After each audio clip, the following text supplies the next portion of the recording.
Wow, good morning. Britain has woken to a new Prime Minister in Keir Starmer. Shortly after dawn today, Rishi Sunak conceded defeat. He said he'd called Keir Starmer, congratulated him on Labour's win, and later today, Keir Starmer will go to see the King and become the country's 58th Prime Minister and only the 7th Labour in history. It's been a sensational result for Labour overnight. It is a landslide edging close towards that scored by Tony Blair back in 1997. It will be an incredibly handsome result.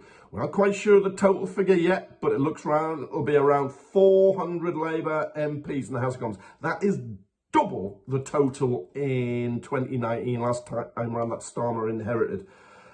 No party has come back like that before to take power. It is sensational. It will be a Labour government. A couple of casualties on the way. Thangam Debonair and Jonathan Ashworth, both slotted for jobs in the shadow cabinet, lost their seats, but it's been an incredible night for Labour. The Conservatives, they have been hammered. This is worse than in John Major's era back in 1997, and it could be their worst share of the vote since 1832, which is when the modern era is considered to have started.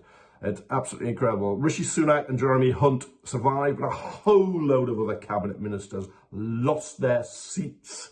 The Justice Secretary, the Education Secretary, the Welsh Secretary, the Defence Secretary, the Leader of the House, Penny Mordaunt, tipped as a possible future leader, the Veterans Minister, the Science Minister.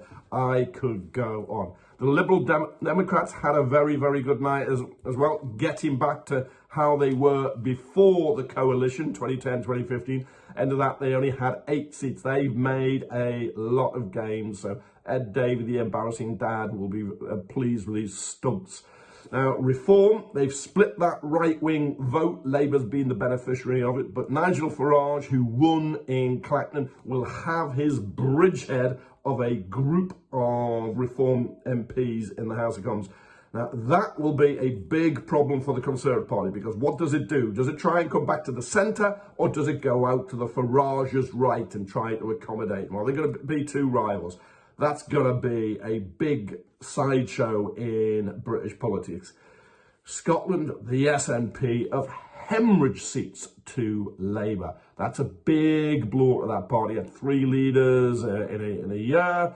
All that police investigation over the motorhome and campaign funding. They are on the canvas. But what matters most is the United Kingdom of Great Britain and Northern Ireland has a new government. It's a Labour government, and the Prime Minister is Keir Starmer. He said, people have voted for change.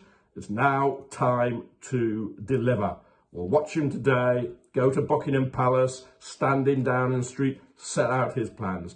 He'll be, I expect, no drama, Starmer, but it's the time for change. People have voted for change.